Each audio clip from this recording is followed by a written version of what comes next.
고린도전서 강해의 오늘 7번째 시간입니다. 오늘 말씀의 제목은 이번 순례 주제와 같이 그의 이야기, 나의 이야기인데 오늘 세 번째라고 적혀 있죠. 2주 전에 주일 예배 때 처음으로 그의 이야기, 나의 이야기, 우리 이번 순례 주제 성구인 빌립보서 1장 21절의 말씀을 본문으로 함께 나누었고요. 또 수련회 시작할 때 개의 예배 시간에 동일하게 그의 이야기, 나의 이야기라는 제목으로 말씀을 전했고 오늘 이제 세 번째 시간입니다. 우리 지난 주일의 시간 보았죠. 바울은 고린도 교회가 예수님 믿기는 믿는데 그리스도 안에서 어린아이 같고 예수님 믿으니까 이제는 영에 속한 사람같이 살아야 되는데 육에 속한 사람 같다. 그렇게 냉철하게 진단하고 얘기했습니다. 우리 3장 3절에 보니까 여러분은 아직도 육에 속한 사람들입니다. 여러분 가운데서 시기와 싸움이 있으니 여러분은 육에 속한 사람이고 인간의 방식대로 살고 있는 것이 아닙니까? 아멘. 육에 속한 사람 같다. 어린아이다 라고 말합니다. 어린아이의 특징이 뭐냐면 자기중심적입니다. 그러니까 철이 없어요. 철부지입니다. 누군가를 배려하고 누군가의 입장을 생각하고 아직은 그럴 만한 것을 아이에게 기대하기는 어렵습니다. 그러니까 갓난아이는 배가 고프면 어떡할까요? 배가 고프면 딱 생각을 하는 거죠. 지금 엄마 컨디션이 어떻지? 엄마가 지금 얼마나 바쁘지? 그런 거 딱 어린아이가, 갓난아이가 생각을 하는 것입니다. 그건 이제 정상이 아니죠. 갓난아이는 지 배고프면 그냥 웁니다. 엄마가 어쨌든 간에 울어 제끼고 잠 오면 또 잠투정도 하고 보채고 그게 어린아이입니다. 그러니까 그리스도 안에서 어린아이다라는 것은 그리스도가 아직 중심이 아니고 여전히 자기가 중심입니다. 자기가 더 중요해요. 예수님보다도 내가 더 중요하고요. 어떤 복음에는 공공성이라는 게 있는데 그런 것보다도 공동체보다도 내가 더 중요하고 또 여러 선택을 하든 어떤 이유도 항상 자기가 이유가 되는 것입니다. 고린도 교회가 그랬습니다. 그런 고린도 교회를 향해서 바울은 또 아볼로는 바울은 뭐고 아볼로는 뭐냐 이러는 거죠. 말씀합니다. 그러니까 이 사람들이 우리는 바울파다 우리는 아볼로파다 이러면서 서로 다투고 시기하고 다투고 그랬다는 거죠. 바울은 그것이 결정적인 여러분들이 그리스도 안에서 어린아이다 라는 것에 증거라고 말하죠. 그런데 정작 바울도 아볼로도 이 사람들은 그런 생각을 하지 않아요. 여러분들이 내 편이기를 원하고 여러분들이 저 아볼로한테 가지 말고 내 편이기를 바라고 바울 그런 생각하지 않았고요. 아볼로 역시 그런 생각하지 않았죠. 그래서 이들이 마치 바울을 이해하는 것 같고 아볼로를 이해하는 것 같지만 아니요. 제가 언젠가 설교한 적이 있지만 자기들 때문입니다. 무슨 정의를 외치고 하나님 나라를 외치고 공동체를 외치는 것 같지만 아니요. 자기 때문에 이러고 있는 것입니다. 그래서 바울이 이들에게 말하죠. 여러분 바울은 뭐고 아볼로는 뭡니까? 우리는 그저 여러분에게 이 예수님을 전하는 종일 뿐이고 그렇게 주님의 종으로 우리가 쓰임 받아서 그것이 감사이고 그것이 오히려 영광인데 당신들 왜 그러고 있냐라는 것입니다. 우리 7절 볼까요? 7절, 3장 7절. 6절에서 나는 심고 아볼로는 물을 주었습니다. 그러나 하나님께서 자라게 하셨습니다. 7절 그러므로 심는 사람이나 물 주는 사람이나 나는 심었다는 거죠. 심는 바울이나 물 주는 아볼로나 아무것도 아니요. 자라게 하시는 분은 하나님이시다라는 것입니다. 왜 우리가 아무것도 아닙니까? 심는 수고를 했죠. 물 주는 수고를 했죠. 그러나 바울이든 아볼로든 우리는 이제 그거 알아주기를 바라고 그래서 내 편 되기를 바라고 그런 마음 아니라는 거죠. 아무것도 아니고 자라게 하시는 주님이고 그러니까 나는 아무것도 아니라서 진짜 내가 초라하고 비참하고 그게 아니라 나는 그래서 9절에서 뭐라고 말합니까? 우리는 하나님의 동력자예요. 이 엄청난 말 아닙니까? 주님의 종일 뿐만 아니라 우리는 하나님의 동력자예요. 예수님께서 제자들에게 내가 너희를 종이라 하지 아니하고 친구라고 하겠다. 종은 주인이 하는 일을 모르지만 친구에게는 비밀이 없는 것처럼. 그래서 주님은 우리를 당신의 마음을 우리에게 부어주고, 그래서 고린도전서 2장에서 누가 그리스도의 마음을 가졌냐고, 우리는 주님의 마음을 가지고 있다고 말하죠. 주님의 애타는 심정을 가지고 있다고 말하죠. 그래서 우리는 하나님의 동력자요.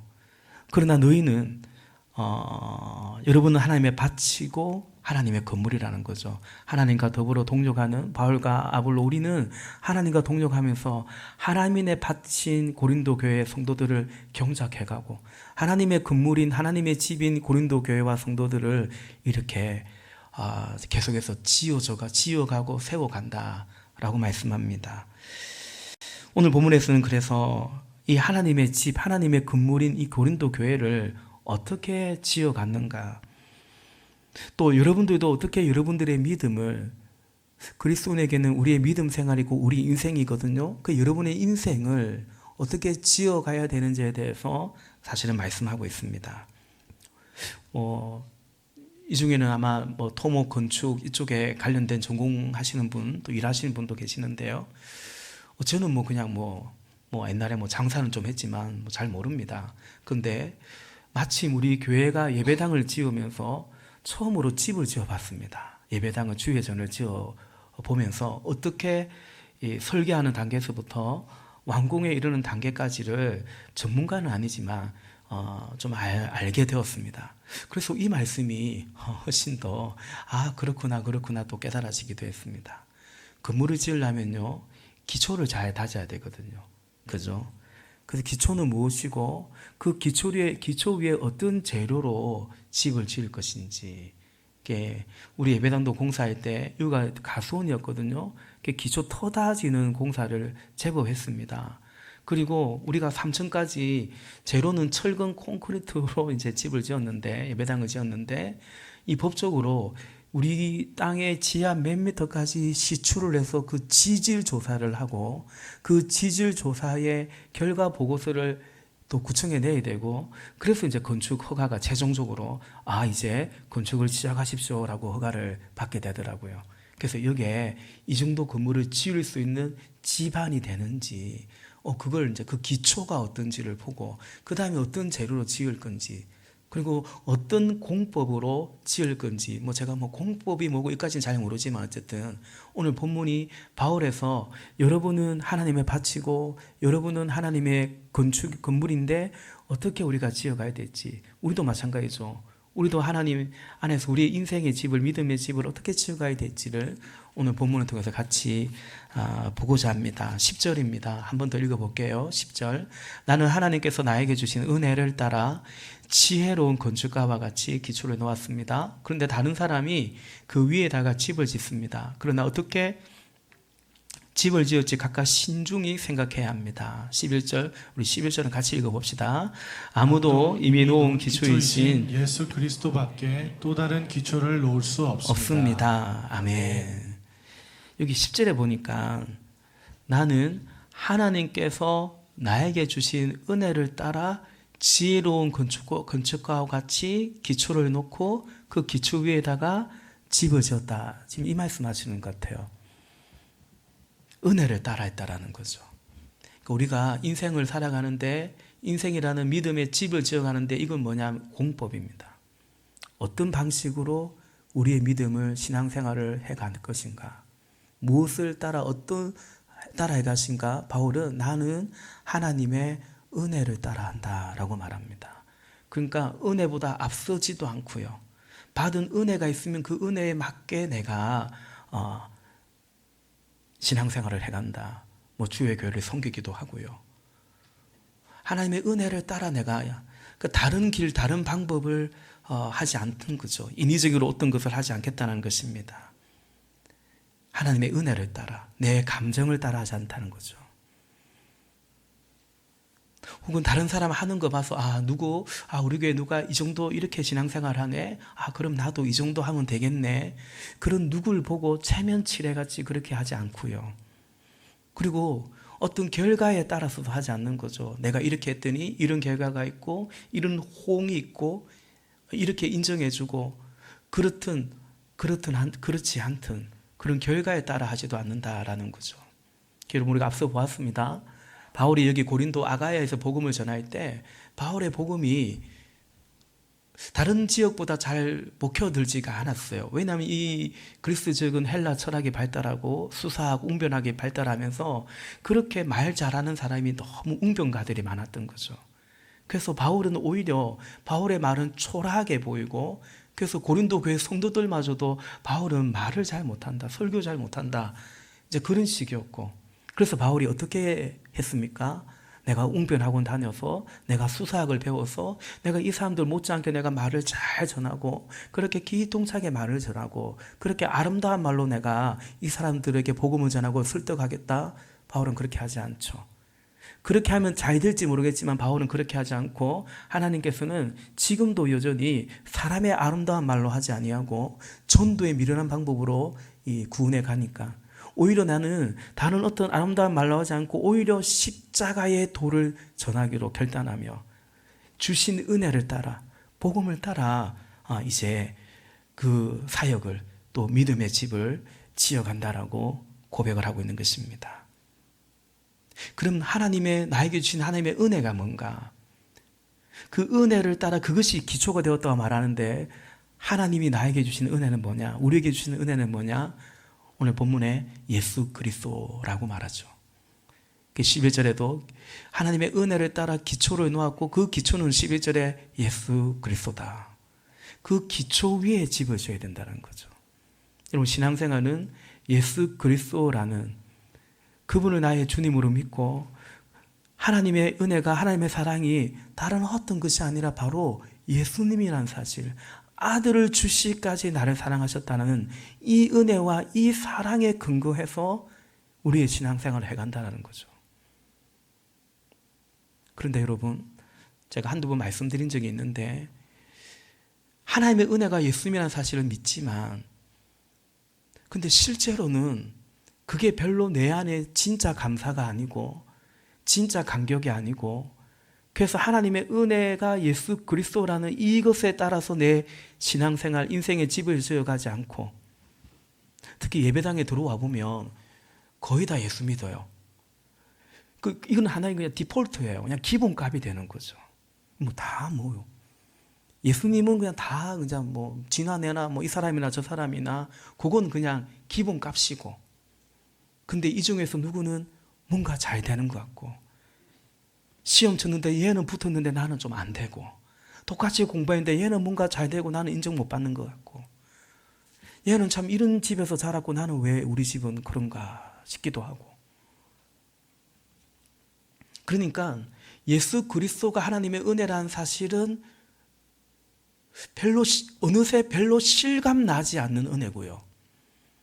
지난주에 내가 무슨 기도를 했는데 그게 어떻게 됐는가, 내가 어디에 뭔가를 지원을 했는데 그게 어떻게 됐는가, 그게 훨씬 더 나에게는 와닿는 실제적인 하나님의 은혜가 되어서, 그래서 그것의 그 변수에 따라서 주님과의 관계, 마음도 자꾸 바뀌고, 그러니 그게 기초가 되면은 그런 것이 그런 것이 간적인 것처럼 되고, 그런 것이 기초가 되어서 믿음의 집을 지으면 왔다 갔다 하는 거죠. 오늘의 날씨처럼 날씨 따라 막 감정 바뀌고, 가끔 그런 사람이 있잖아요. 계절 따라 막 바뀌고 자꾸 이제 그렇게 되는 거죠. 여러분, 어느새 은혜가 예수님이 아니고 다른 것이, 교리적으로야 동의하지만 다른 것이 내게 은혜가 되어버리고, 그 위에다 믿음의 집을 지으려고 하면 기초가 너무 불안정하잖아요. 그러면 그 집이 옳게 설 수가 없죠. 예수님이 마태복음 7장에서 모래 위에 지은 집이 있고 반석 위에 지은 집이 있다라고 했어요. 평소에는 특히 좋은 날씨에는 몰라요. 근데 예수님도 말씀하신 것처럼 막 태풍이 오고 비바람이 불고 장수가 심하고 혹은 지진이라도 나면 기초가 어떤 기초에 지었느냐에 따라서 완전히 달라지죠. 오늘 본문에서도 불을 통과하겠다는 거죠. 그 불을 한번 통과하고 나면 어떤 집인지, 뭘로, 어떤 기초 위에 무슨 재료로 지은 집인지 드러나게 된다라는 거죠. 그래서 10절에 여러분은 어떻게 집을 지어야 될지 신중해야 된다라고 말씀하기도 합니다. 여러분, 그리스도인에게는 우리 신앙생활이 그 우리의 인생이기도 하죠. 이번에 강사로 오신 배든만 목사님이 둘째 날 저녁인가 이런 말씀, 이분이 모태신앙이 아니에요. 본인의 가정에서 뭐 아버님은 참 술을 사랑하셨고, 그럼에도 너 나같이 살지 말라고 교회당 가라고요. 발로 내쫓아자라. 예배 드리러 가라고. 그러니까 이분이 집에서 제일 먼저 예수 믿었어요. 근데 둘째 날 저녁인가 이렇게 말씀하시는 것 같아요. 예수 믿은 지 내가 50년이 됐는데, 제가 알기로 그분이 그보다는 한 7년, 8년 더 사셨거든요. 저는 중3 때 예수 믿었어요. 예수 믿은 지 저도 37년 이 정도 되는 것 같아요. 그러니까 여러분, 우리 육신의 나이를 어떻게 부인하고 무시하겠습니까? 그러나 그리스도인은 자신의 삶을 반추하고 해고하고 혹은 사람들에게 말할 때 그냥 그 얘기를 하는 거죠. 내가 주를 만난 지 몇 년이고, 왜냐하면 그 예수를 빼고 어떻게 내 인생을 설명할 수 있느냐라는 그것 때문이죠. 언제가 말씀드린 것처럼 우리가 자기소개서를 적는데 사실상 그리스도인의 자기소개서는 거의 신앙 강증문이 아니냐라는 것이죠. 그래서 우리가 예수님 믿는 그 기초 위에 이제 내 인생의 집을 지어가는데, 사실 그리스도 안에서 새로운 피조물이 되어서 새 생명으로 새 삶을 살아가는데 어떤 걸로 어떤 집을 짓느냐라는 거죠. 우리 12절 말씀 볼까요? 12절. 누가 이 기초 위에 금이나 은이나 보석이나 나무나 풀이나 짚으로 집을 지으면, 13절, 그에 따라 각 사람의 업적이 드러날 것입니다. 아멘. 그러니까 예수 그리스도, 하나님의 은혜를 따라서 그 예수 그리스도 위에 집을 짓는데 이제는 어떤 재료를 쓸 거냐는 거죠. 말씀드린 것처럼 우리 교회를 지을 때는 어쨌든 그게 건축 대장에 보니까 철근 콘크리트로 지었어요. 어떤 집은 다른 재료로 짓겠죠. 목조 건물은 나무로 짓겠고, 또 뭐 항토집은 항토 흙으로 짓겠고, 어쨌든 재료는 다 다른 것 같습니다. 근데 그 기초 위에 어떤 재료로 집을 지어가냐? 금이나 은이나 보석으로 혹은 나무나 풀이나 집 같은 여러 재료로 집을 짓는데, 이것은 곧 내 인생을 어떤 재료로 집을 지어가냐. 근데 내 인생이라는 것은 우리에게는 우리의 신앙이거든요. 우리 신앙을 어떤 재료를 통해서 지어 집을 가냐라는 거죠. 근데 신앙이라는 거, 믿음이라는 건 예수님과의 관계잖아요. 그래서 이 말인즉 예수님이 나에게 어떤 분인가라고 사실 우리에게 묻는 거예요. 그리고 예수님과의 관계가 믿음이기 때문에 그게 내 인생이라면 그분이 나에게 어떤 분인가. 오늘 바울이 그 얘기를 하고 있는 거죠. 여러분에게 예수님은 어떤 분이십니까? 우리가 그의 이야기, 나의 이야기인데 따지고 보면 그분이 나에게 어떤 분인가에 따라서, 나에게 실제적으로 어떤 분인가에 따라서 그의 이야기가 나의 이야기가 되는 거죠. 또 되더라도 이야기가 전혀 달라지지 않겠냐라는 거죠. 마가복음 12장 10절 말씀에 보니까 이런 말씀이 있죠. 예수님이 구약의 말씀을 인용해서 하시는 말씀인데, 집 짓는 사람이 버린 돌이 집 모퉁이의 머릿돌이 되었다라는 거죠. 이 돌은 누구를 의미하냐면 예수님을 가리키는 거예요. 집 짓는 사람이요, 돌을 버리기도 하죠. 왜 버릴까요? 필요 없으면 버리는 거죠. 쓸모 없으면 버리는 거죠. 근데 쓸모 없다고 생각해서 버렸는데 예수님이야말로 그 누구든 간에 그 인생의 머릿돌과 같은 것이고, 모퉁이 돌과 같은 것이고, 하나님 나라에 들어가는 문이 되는 것이고, 생명의 다리가 되는 것이고, 기둥 같은 분이시죠. 근데 지금도 복음을 전하면 배척하죠, 거부하죠, 심지어 박해하죠. 필요 없다는 거죠. 성가시게 하지 말라는 거죠. 왜 잘 사는데 예수 믿으면 천국, 안 믿으면 지옥 간다고 왜 그런 재수 없는 소리를 하냐고. 나 잘 살고 있는데. 언제가 말씀드린 것처럼 복음은 그런 행운의 편지가 아니거든요. 이게 편지를 받았더니 이게 행운 맞아? 이거 7통 복사해가 돌려야 되고, 안 그러면 이게 행운이 아니고, 복음이 그런 게 아니라는 거죠. 근데 불신자들에게는 듣고 보면 그럴 수 있거든요.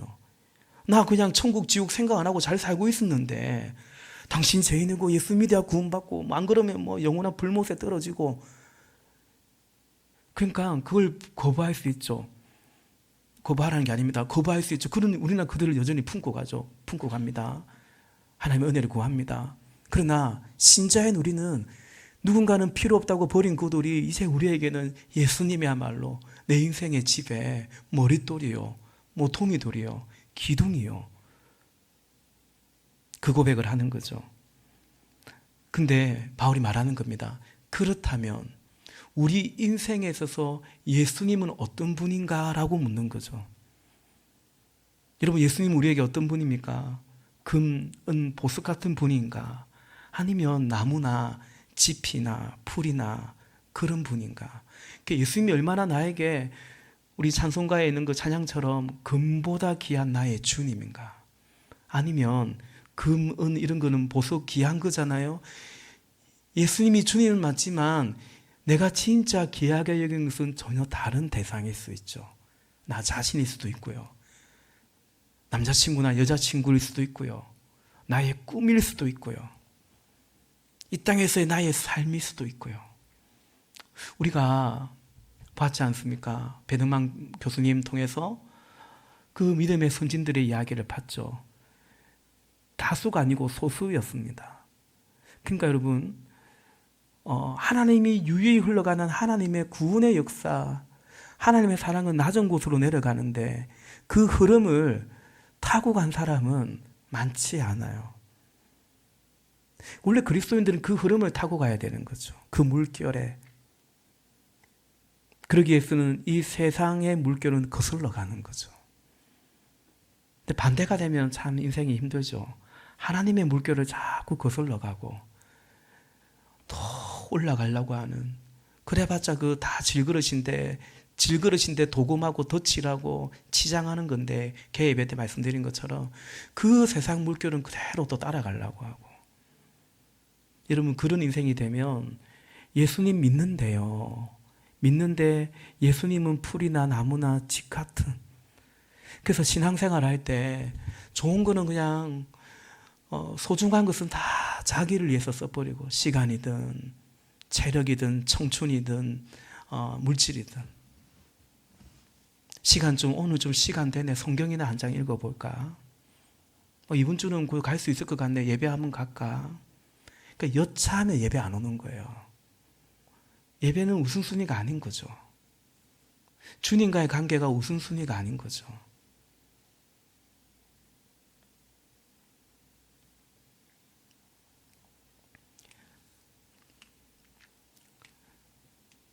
그래서 오늘 사도가 말하는 거죠. 우리가 그렇게 우리 인생의 집을, 믿음의 집을 지어서는 안 된다라고 단식하고 권면하는 것입니다. 여러분, 근데 이것이 이렇게 지은 집이 그냥 끝나지 않고 오늘 말씀해 보니까 불을 통과한대요. 뭐 불같은 시련인지 시험인지, 사실 뭐 이 초대교회는 다 불같은 믿음의 시련을 다 통과했거든요. 사실 이 시대에도 마찬가지거든요. 그것이 꼭 박해나 핍박이라는 불같은 시련만 있는 게 아니고요, 반대도 있다고 제가 말씀드렸죠. 우리 배 목사님도 말씀하셨죠.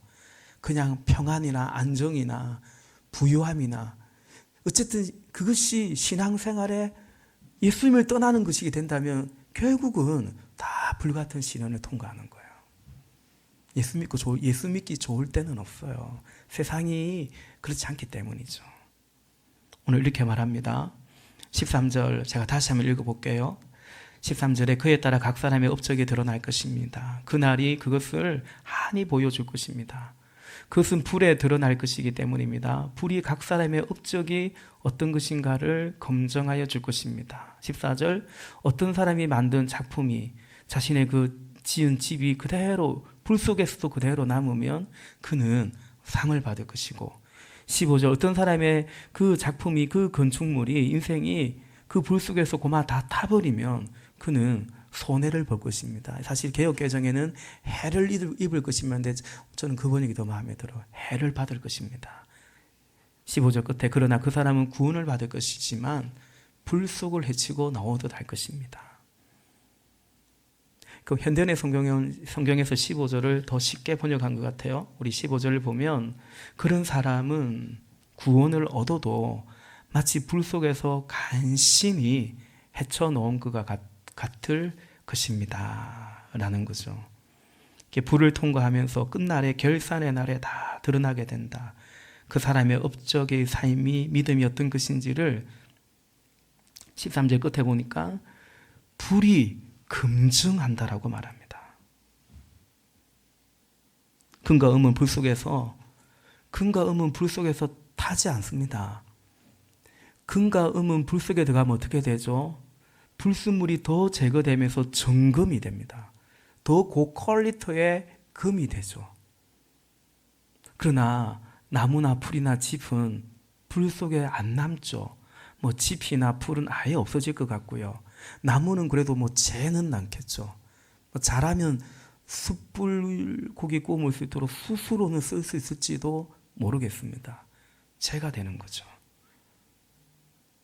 어떤 사람들은 그 시련을 통과해서 결산의 날에 상을 받을 것이고, 어떤 사람은 그래도 예수님 믿어서 하나님의 자비로 말미암아 구원은 받는데 간신히 불 속에서 살아남는 그냥 그 정도의 구원. 이전에 제가 대학교 다닐 때 선교단체나 이럴 때서는 그런 구원을 부끄러운 구원이라고 했어요. 저는 별로 좋아하는 표현은 아닙니다만은 부끄러운 구원이라 했습니다. 여러분, 오늘 정운행제가 간증할 때 그 목자들 이런 아까 뭐라고 했죠? 멍텅구리라고 했습니까? 뭐라고 했죠? 바보 멍청이라 했습니까? 저는 그 간증을 듣는데 살짝 울컥했습니다. 예수님 생각이 났어요. 예수님 바보 멍청이 같습니다.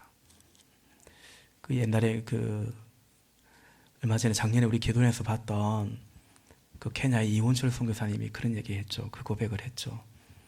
하나님은 바보 같다고. 왜 나 같은 걸 위해서 외아들을 죽이시냐고. 그 고백을 했죠. 맞습니다, 여러분. 우리의 인간의 생각으로 복음은 하나님의 지혜는 어리석게 보입니다. 세상 그런 바보가 어디 있습니까? 그러니까 왜 그래 삽니까? 그렇죠. 제가 종종 얘기하죠. 목자가 무슨 직업입니까? 목자는 아무것도 아닙니다. 목자로만 사는 사람은 아무도 없습니다. 그래서 최은기 목사님은 목사인 저보다 목자들의 상이 더 클 거라고 말합니다. 목사는 목사하고 살아요. 여러분은 목자로 못 살아요.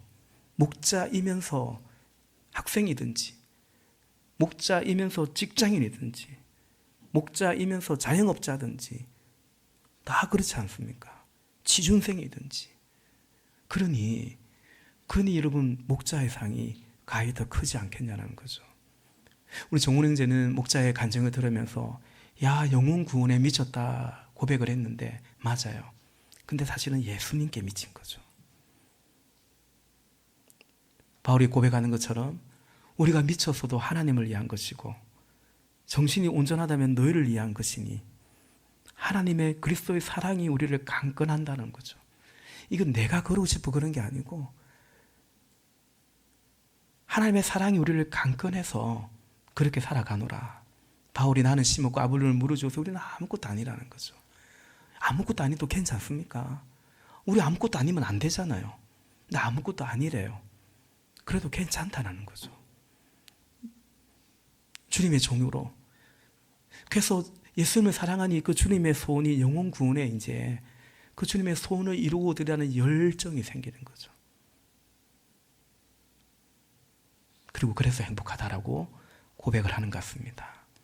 여러분, 그분들은 집을 그냥 사람이 볼 때 그 사람 집이 형편이 어떤지 모르겠습니다. 저 사람 금이나 은이나 그런 인생 같다고 안 볼 수도 있어요. 제가 목회자 세미나 갔을 때도 몇 평 안 되는 집인데 우리가 자면은 그 애는 잘 방도 없는데 굳이 이런 집에서 우리를 이렇게 초대하고 이렇게 할까? 그러나 그분들에게 예수님은 글이나 음이나 보석인 거죠.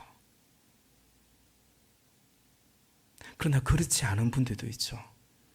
자신을 위해서는 다 시간이든 물질이든 청춘이든 다 써버리고, 연애할 때는 그렇게 뭐 다 써버리고, 주님을 위해서는 그렇게도 인색한.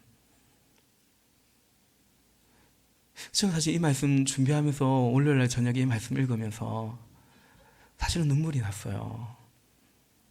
정말 금이나 은같이 우리 여기 계신 목자님들 중에서도 학생인데, 지도 학생인데 섬긴다고 알바까지 해가면서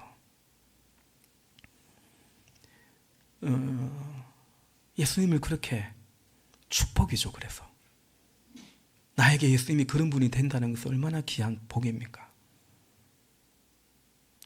그래서 우리 목사들 생각에 눈물이 나기도 했고, 그건 어쨌든 목사로서 안타까운 마음이 들기도 하는 거죠.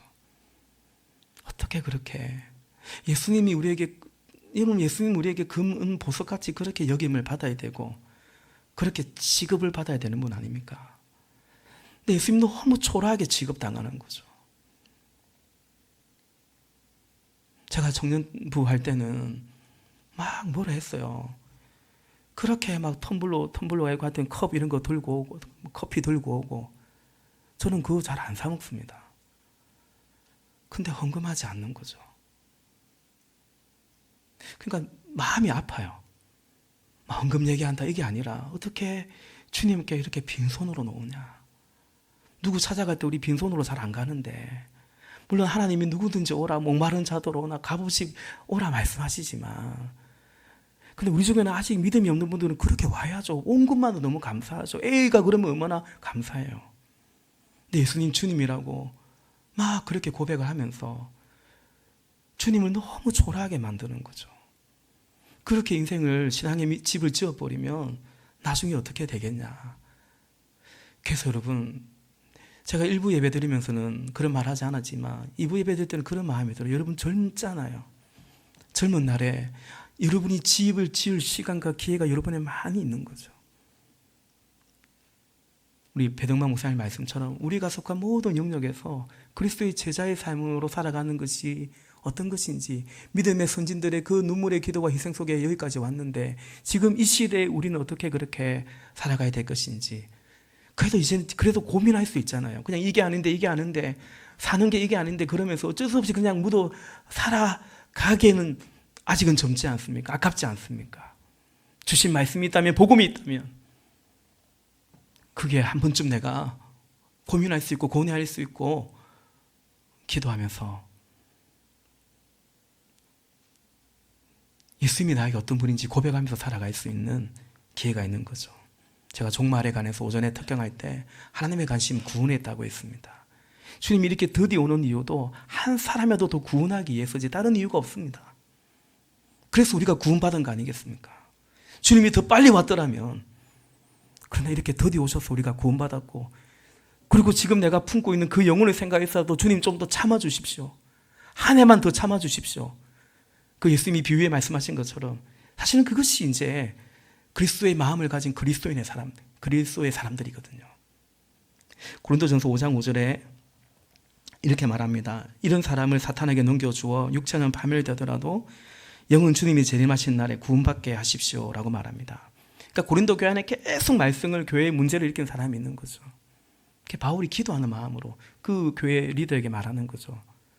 주님께 고백하는 거죠. 차라리 주님 이 생명 데려가십시오.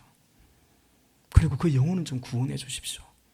계속 살아봤자 죄만 더 짓고 살아봤자 주의 영광만 가릴 것이고, 하나님 그렇다면 이 생명 그냥 데려가십시오. 긍휼히 여기는 마음입니다. 그래서 주의 재림의 날에 그 영원한 생명은 앗아가지 마시고 그 은혜를 베풀어 달라고 기도하는 거죠. 그러니까 주님의 마음, 주님의 관심이 어디 있는지 사도가 그 마음을 가지고 기도하는 것입니다. 말씀을 정리하겠습니다. 건축할 때 기초, 어떤 기초를 할 건가? 지하를 팔 건가? 우리 교회는 지하를 안 팠잖아요. 지하를 팔 건가? 어떤 기초로 할 건가? 어떤 공법으로 할 건가? 어떤 재료로 집을 지을까? 그 원래 다 어디에 다 들어가 있을까요? 설계도에 다 들어가 있습니다. 다 지어놓고 우리 이렇게 지었습니다. 검사해 주세요라고 말하지 않습니다. 설계도에 다 기초, 공법, 재료 다 넣고요. 그리고 그대로 하겠다고 약속을 하고 조건이 되면 건축 허가를 받고 그리고 지었는데 그대로 안 지으면 다 지어도 준공 승인이 안 나요. 사용 승인이 안 나는 거죠. 내 마음대로 하면 안 된다는 거죠. 마찬가지입니다. 우리 믿음도 마찬가지입니다. 기초는 예수님입니다. 하나님의 은혜를 따라 그 은혜가 예수 그리스도죠. 그 감격 속에 그 구원의 감사 속에 그 다음에 우리가 섬기는 거죠. 믿음의 집을 지어가는 겁니다. 그 마음 없이 하면 안 됩니다. 내가 우리 교회 내가 이 정도인데 내가 이 정도 역할을 해야지. 그런 마음으로 교회 섬기는 거 아니고 그런 마음으로 믿음의 집을 지으면 안 됩니다. 감사가 없잖아요. 하나님의 은혜를 따라서.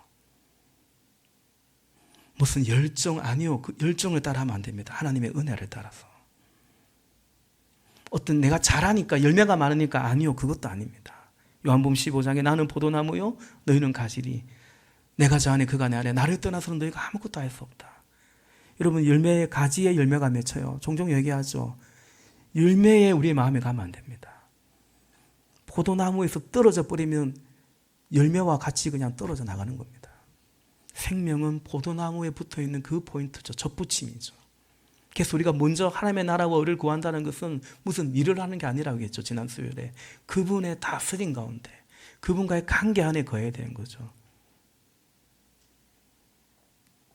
기초입니다. 그리고 공법은 은혜를 따라 합니다. 다른 공법으로 집을 지으면 안 됩니다. 그래서 여러분 정말 신자는 은혜 생활을 굉장히 소중히 여깁니다.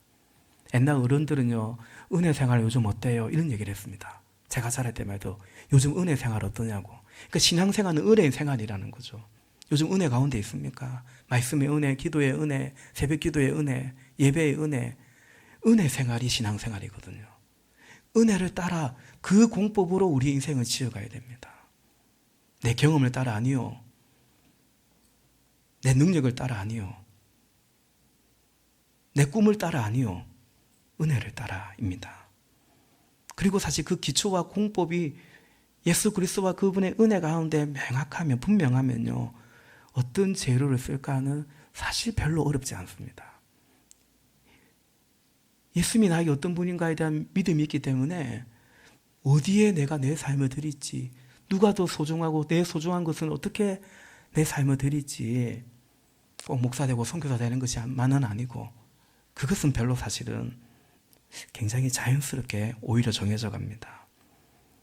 우리 목마른 사슴 시냇물을 찾기에 갈급하듯이 그 찬양이 2절이 금보다 귀한 나의 주님이라 했죠. 이 시편 42편의 고백인데 여러분 금보다 귀한 나의 주님이 될 때 우리 인생의 믿음의 집을 은과 금으로 보석으로 그 신앙을 믿음의 집을 지어갈 수 있는데요. 그러기 위해서는 목마른 사슴이 시냇물을 찾기에 갈급하듯이 우리 영혼이 주를 찾기에 갈망하는 것입니다. 그런 사모함이 있기를 원하는 거죠. 고린도후서 4장 16절 말씀에 그러므로 우리가 낙심하지 아니하노니 우리 겉사람은 후패하나 우리의 속은 날로 새롭도다. 바울의 고백이죠. 복음 전하다가 예수님이 그렇게 소중하고 복음을 그렇게 사랑하다 복음 전하다가 완전히 그냥 막 맞고 매를 맞고 파손당하고 굶고 짐승의 위협 가운데 있었고 골병이 드는 거죠. 그 사람은 날로 후패하는 거 명대로 못 사는 것 같아요. 실제로 순교하죠. 그런데 속 사람은 날로 새롭도다. 내 구주 예수를 사랑. 우리 그 찬양이 있지 않습니까? 내 구주 예수를 사랑. 근데 어떤 사랑이에요? 내 구주 예수를 더욱 사랑. 더욱 사랑. 더욱 사랑. 그 사랑의 노래를 그 찬양을 함께 불러갈 수 있기를 원하는 것입니다. 그의 이야기, 나의 이야기. 이번 수련회 이 예배가 결국 폐예배 같은 것인데 그의 이야기, 나의 이야기. 결국은 그 이야기를 들었다고 해서 그 믿음의 교회의 역사를 들었다고 해서 꼭 나의 이야기가 되는 것은 아닌 것 같아요. 더 중요한 것은 그분이 나에게 어떤 분인가. 그렇다면 우리의 이야기는 나는 그로 말미암아 존재하기 때문에 그의 이야기가 저와 여러분 우리의 이야기가 될 수 있는 것이죠. 그 은혜와 축복이 넘치기를 예수님 이름으로 축원합니다. 우리 같이 기도하고